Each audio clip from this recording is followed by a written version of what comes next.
I want to live in such a way that when Christ comes back and I stand before him, मैं एक ऐसा जीवन जीना चाहता हूँ कि जब मसीह आएंगे और मैं उनके सामने खड़े होऊंगा, I'm not going to tell him how much money I earned or मैं ये आप उनसे नहीं कहने वाला हूँ कि मैंने कितने पैसे कमाए हैं, not even how many countries I traveled or how many places I preached the gospel. ये भी नहीं कि मैंने कितने देशों में सफर किया है या तो फिर कितने जगहों पर जाके मैंने प्रचार किया है, समाचार सुनाया है। But only one thing, Lord, did I finish the plan you wrote in your book for me before I was born? एक ही बात मैं कहूंगा, प्रभु क्या मैंने उस योजना को पूरी की है जो आपने अपनी किताब में लिखी थी मेरे जन्म लेने से पहले ही? But you may say, पर आप कह सकते हैं, but I messed up so many years of my life. मेरे जीवन के मैंने बहुत सारे वर्ष बिगाड़ दिए हैं। I'll tell you the story of a brother who messed up 30 years of his life. मैं एक ऐसे भाई की कहानी आपको बताता हूँ जिसने अपने जीवन के 30 वर्ष बिगाड़ दिए थे, But still fulfilled God's perfect plan. फिर भी उसने परमेश्वर की सिद्ध योजना को पूरा किया। 30 years of his life, he not only messed up his life, उसके जीवन के 30 वर्ष सिर्फ उसने बिगाड़ी नहीं दिए, he was an anti-Christian, वो एक मसीह विरोधी था, belonging to another religion. कोई और धर्म का था वो। His name was the Apostle Paul. उसका नाम था प्रेरित पौलुस। He was not the apostle at the first 30 years. उसके जीवन के शुरुआत के 30 वर्षों तक वो एक प्रेरित नहीं था, He belonged to another religion. He वो कोई और धर्म का was था, a Jew. वो एक यहूदी था। He hated Christians. उसने मसीहियों से नफरत की थी। Much better. He was much worse than all of us. हम में से हर एक जन से वो बहुत ही बुरा था And he messed up 30 years of his life. और उसने अपने जीवन के 30 वर्ष बिगाड़ दिए थे। Did God have a plan for Paul's life when Paul was born? क्या परमेश्वर की योजना थी पौलुस के जीवन के लिए जब उसका जन्म हुआ था? Sure. निश्चय रूप से था, But Paul messed it up for 30 years. परंतु पौलुस ने उसे 30 वर्षों तक बिगाड़ दिया था। Can such a man fulfill God's plan? Do you know what Paul says at the end of his life? और ऐसा एक व्यक्ति क्या परमेश्वर की योजना को पूरा कर सकता है? पौलुस अपने जीवन के अंत में पता है क्या कहते हैं? You read it in 2 Timothy chapter 4. I have finished my course. आप इसे पढ़ सकते हैं, दूसरा तीमुथियुस 4 अध्याय में वो कहता है कि मैंने अपनी दौड़ पूरी की है। How in the world did he finish his course, उसने अपने जीवन के उस दौड़ को कैसे फिर पूरा किया which was planned from eternity, जिसकी योजना अनंत काल से ही बनाया हुआ था? if he messed up 30 years? अगर उसने अपने जीवन के 30 वर्ष बिगाड़ दिए थे, He lived only up to about 67 वो सिर्फ 67 वर्ष तक ही जीवित रहा है, because God had made provision, क्योंकि परमेश्वर ने सुविधा बनाई थी, saying this guy is going to do a lot of stupid things. ये कहते हुए कि ये जो व्यक्ति है बहुत सारी मूर्खता के काम करने वाला है, For 30 years, I make allowance for that. 30 वर्षों तक ऐसा ही ये करने वाला है, मैं उसके लिए छूट देता हूँ। I thank God he's made allowance for me also, मैं परमेश्वर को धन्यवाद देता हूँ कि परमेश्वर ने मेरे लिए भी छूट दी है। for all the years I did stupid things. उन सारे वर्षों में जब मैं मूर्खता के काम कर रहा था। And I want to tell you, my brothers, sisters, the good news for you. और मैं आपसे कहना चाहता हूँ भाइयों बहनों, आपके लिए खुशखबरी है। Even if you have done a lot of stupid things till today, यद्यपि आपने बहुत सारे मूर्खता के काम किए हैं आज तक भी, there's hope for you. फिर भी आपके लिए आशा है। If you come to him in humility, अगर आप प्रभु के पास नम्रता से आएंगे, forgive everybody. सभी को क्षमा कर देंगे, Say, Lord, I want to take my Christian life seriously और कहेंगे कि प्रभु मैं अपने मसीही जीवन को बहुत ही गंभीर रूप से लेना चाहता हूँ, from today. आज से ही। I want to relate to you as a father. मैं आपके साथ एक पिता जैसा संबंध रखना चाहता हूँ। I'm coming to you as a father. मैं आपके पास एक पिता जैसा आता हूँ, I'm needy. मैं जरूरतमंद हूँ, Fill me with the Holy Spirit. मुझे पवित्र आत्मा से भर दीजिए। I'll yield anything. I want to live for you on earth at least the rest of my years. मैं कुछ भी आपके सामने सौंप दूंगा। मैं अपने पृथ्वी पर का जो बाकी का दिन है, मैं आपके लिए जीना चाहता हूँ। I don't want anything on this earth for myself. मैं इस धरती पे कुछ भी अपने लिए नहीं चाहता, I want to live for you. मैं आपके लिए जीना चाहता हूँ।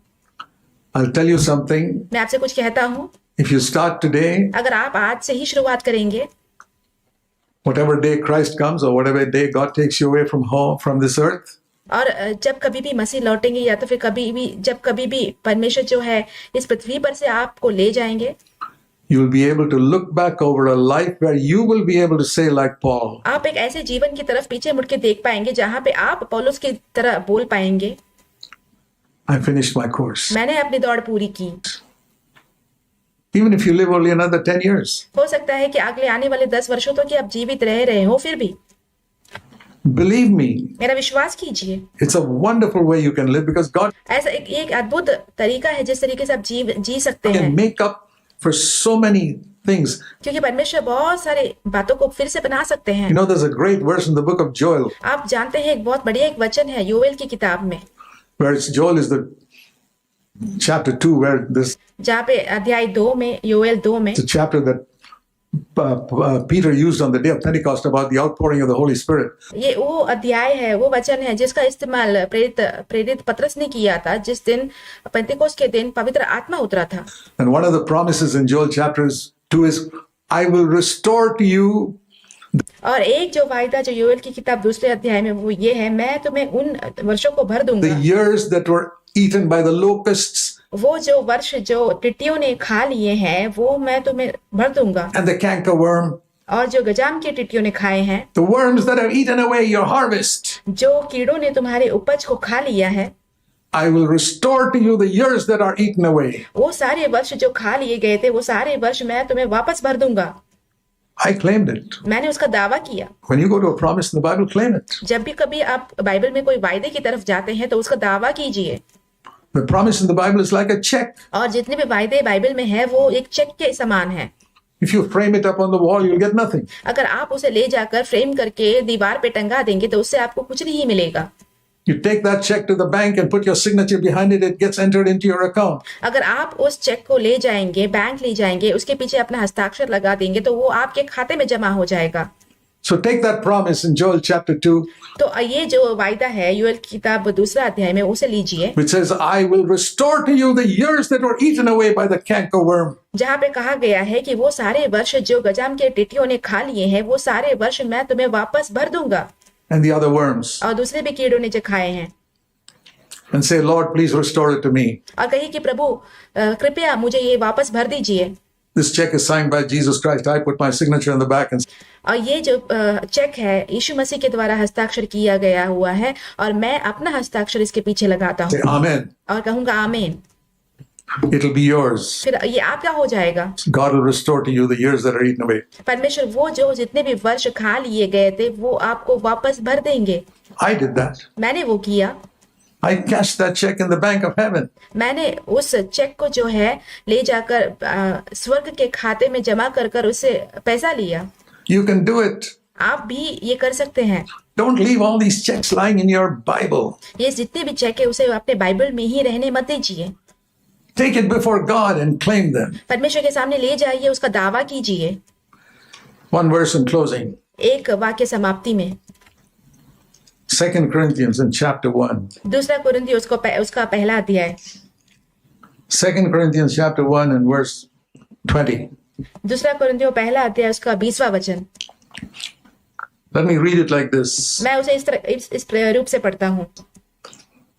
All the checks in the Bible, Bible में जितने भी चेक हैं, the promises of God, परमेश्वर के जितने भी वायदे हैं, 2 Corinthians 1:20, दूसरा कुरिन्थियों पहला अध्याय उसका 20वां वचन। all the promises of all the checks in the Bible which are written in your name, और जितने भी चेक और या वायदे हैं बाइबल में जो कि आपके नाम पे लिखा हुआ है, they're all written in your name. ये सारे जितने भी है वो आपके नाम पे लिखा हुआ है। They're all signed by Jesus Christ. ये सारे चेक के ऊपर हस्ताक्षर यीशु मसीह का हो चुका है। You take them to the bank of heaven, आप उसे ले जाते हैं स्वर्ग के बैंक में, put your signature behind it, आपका हस्ताक्षर पीछे लगा देते हैं, and it will be credited to your account. फिर ये जो है आपके खाते में जमा किया जाता है And God will be glorified in your life. और फिर आपके जीवन में परमेश्वर की महिमा होती है। All the promises of God are yes परमेश्वर के जितने भी वायदे हैं वो सभी हाँ हैं, and amen. आमीन है। You have to say amen to it. That's आपको आमीन कहना होगा इसके लिए। your signature. यही होता है आपका हस्ताक्षर। When it says they are yes, that means Jesus has put his signature on it. आप हाँ कहा गया है परमेश्वर की तरफ से, इसका मतलब ये है कि यीशु मसीह ने उसके ऊपर पहले से ही हस्ताक्षर लगा दिया है। But it says you got to add your amen to it. फिर यहाँ पे कहा गया है कि फिर आपको उसके पीछे आमीन लगाना होता है। That means you got to put your signature in that check. इसका मतलब ये है कि आपको अपना भी हस्ताक्षर उस चेक में लगाना होता है। And put it into the bank of heaven, it comes to your account. फिर आप जब वो लेके जाके स्वर्ग के बैंक में जमा करेंगे तो वो आपके खाते में जमा किया जाता है। What do you want? To be filled with the Holy Spirit, to be an effective witness for Christ? आप क्या चाहते हैं? आप पवित्र आत्मा से भरना चाहते हैं? आप मसीह के लिए एक प्रभावशाली गवाह बनना चाहते हैं? Don't ask God for something परमेश्वर से ऐसा कुछ मत so पूछिए that you can be known as a great saint. कि आप एक महान संत के रूप में जाने जाएं। He's not going to answer such prayers. ऐसे प्रार्थनाओं का जवाब प्रभु नहीं देंगे।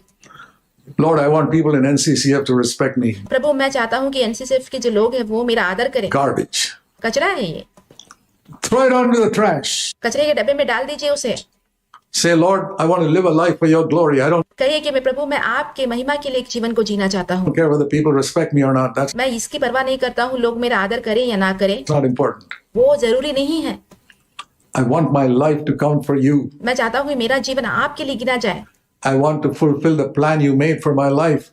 मैं उस योजना को पूरा करना चाहता हूँ जो कि आपने मेरे जीवन के लिए बनाई है। That is the wonderful glory ये सबसे बड़ी महिमा है of the new covenant. नई वाचा की। So what are the three things? तो 3 बातें क्या है?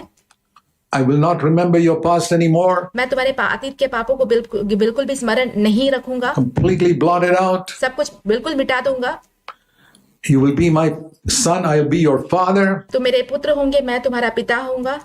You can come to me for anything. तो मेरे पास किसी भी चीज के लिए आ सकते हो। As a child would go to his father. जैसे कि एक बच्चा अपने पिता के पास जाता हो वैसे। And third, तीसरी बात, I will put in your heart और मैं तुम्हारे हृदय में डालूंगा a desire and a knowledge of my will, मेरी इच्छा की जानकारी और वो करने की अभिलाषा, and I'll give you the ability और मैं तुम्हें सामर्थ दूंगा, क्षमता to दूंगा fulfill all my plan for your life. तुम्हारे जीवन के लिए जितनी भी योजना है उसे पूरा करने की सामर्थ दूंगा। There's only one thing I can say at the end of that. इसके अंत में मैं एक ही बात कह सकता हूँ, Hallelujah. हालेलुया। Amen.